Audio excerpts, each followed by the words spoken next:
Hey everybody, welcome back to another Small Biz Artist video. Today we're going to continue our 14-day assessment and we're going to go over crowdfunding next, which I kind of briefly talked about in the conventions video, and I have brought up in both business and income portions. But we're going to kind of look at the crowdfunding and see what I'm not doing enough of for the crowdfunding, how I can use it better, kind of just set a groundwork to make sure that every future crowdfunding campaign I do is actually benefiting the business long term. So I'm going to write down crowdfunding. No colors today, or in this video rather. Just black, that should be fine. Crowdfunding. Let me move this up so we can see. All right. So crowdfunding. Now the goal of this is to gain interest in new product,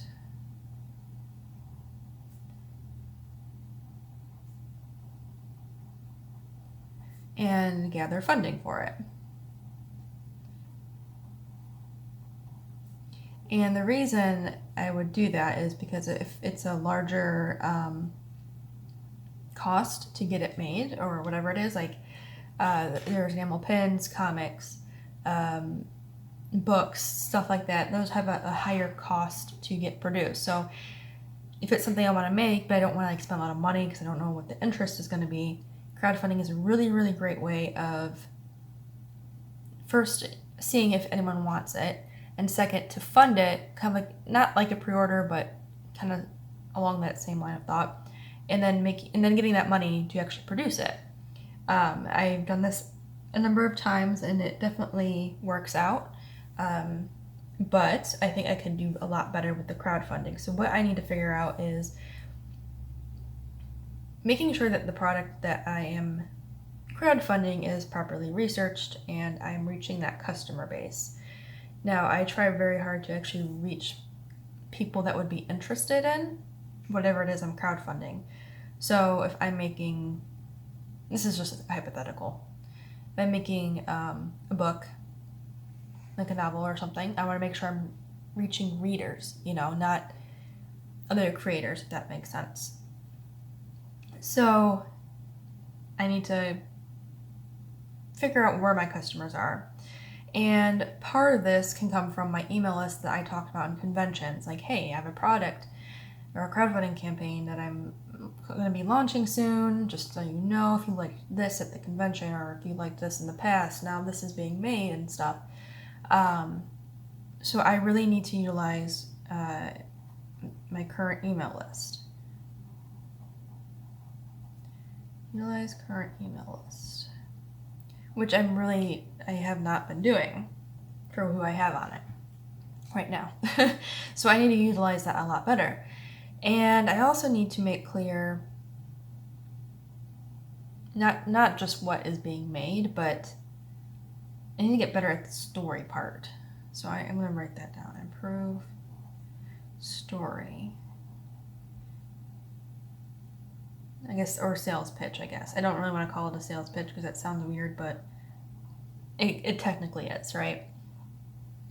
So I need to make standards for this. And this is the hard part because I can do it for anybody else. But when it comes to my stuff, I kind of like, I'm like, I don't know, this is just something I made, come buy it, and that's not really a good way to do it. So I need to kind of make a standard for that, like who, what, where, when, and why. And if it's just something I'm making for fun, I can definitely just say, yeah, I just want to make this for fun. If you want in, you can have in, right? So I need to kind of fix that. And I also need to find other promotional methods. I'm just going to put that promotional methods as well. And a lot of this is going to be not just relying on my social medias and stuff and seeing if anyone else has like promotional threads on social media, promotional streams, promotional newsletters, stuff like that. I should probably be utilizing those and trying to get new customers from there as well. So they definitely exist, and I have I struggle with it just because of time, because it is a time sink. Marketing it's just how it is. That's why people have a marketing job. It is a very difficult job. It's not just throwing stuff together and putting it on social media. You have to put a lot of thought into it, make sure that the place you're doing the promotion on is actually relative to the customer base you're looking for. There's just a lot into it. But what I can also do is at the end, so at end of campaign, this is where I also need to have a new standard. So I need to pitch the email list, right? For new projects, not products, sorry. I spelled that wrong. For the new projects, YouTube channel. Look at that, nice C. It was totally, wow. YouTube channel. So follow for interaction, basically. So if they want to like comments on stuff and talk in streams, like a lot of people like that. I do. I love looking at people's videos and streams and like interacting with them there. I think it's really fun, and honestly, I like to put streams on and just listen to them and zone out and do whatever it is I need to do. So I can do that, and then I also need to. I'm trying to think. There's something else I can do at the end of the campaign. I know there's surveys and stuff that Kickstarter and whatever else does, but I need to kind of figure out how else I can solidify them as a customer and a fan at the end of my campaign. There's two things here, but I think I'm missing a third. So I'm going to actually just make a note of that. I'm going to say third way to create lifelong customer. And that could just be simply sharing social media links and stuff and having them follow me there. I just don't like it. Just like I said in the last video, social media can be very overwhelming to a lot of people. So find a way to create third way to create a lifelong customer. So that's something I'm gonna have to sit on and see how I can use crowdfunding for that at the end of the campaign. It can very well be maybe they only follow me on the campaign sites, and that's fine. So they only pay attention there. Let's see. Find a way to create a customer.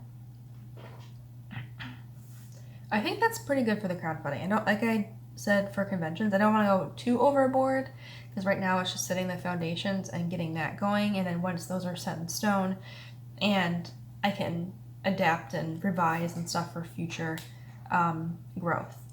But I think this is a good start. So I've identified some pain points that I need to get better at, and I need to find ways to collect my customers at the end of the campaign, so I can always communicate with them,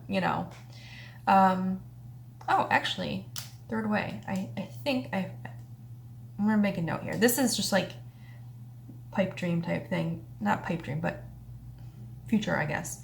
Online webcomics or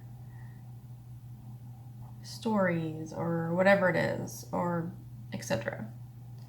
If I have something like that, then what I could do is say, hey, if you don't want to follow me here, you can actually find my other work on these sites. That way I can still retain their attention in between crowdfunding campaigns and everything else I'm doing. Because some people just only care about what it is you're crowdfunding, and that's all they want to see. So if I can take whatever it is I'm crowdfunding and say, hey, here's more stuff that's similar that you might like, you can find here, that would actually be really, really good. So that actually might be my third way. All right, brainstorming session is good. Yeah.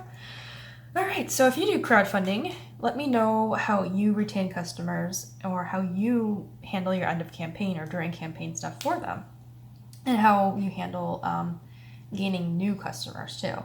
And if you've never done crowdfunding, I hope this gave some food for thought and you kind of saw that there's more benefits than just making the product and raising money. There's a lot more that you can benefit from at the end. All right, thank you guys for watching. Make sure to like and subscribe so you don't miss out on the next Small Biz Artist video. I hope this 14-day series is going well so far and you're learning a lot, or you're thinking about new things you didn't think of before. I personally am enjoying this. I've actually this has helped me a lot as a small business. All right, thanks for watching and I will see you in the next one.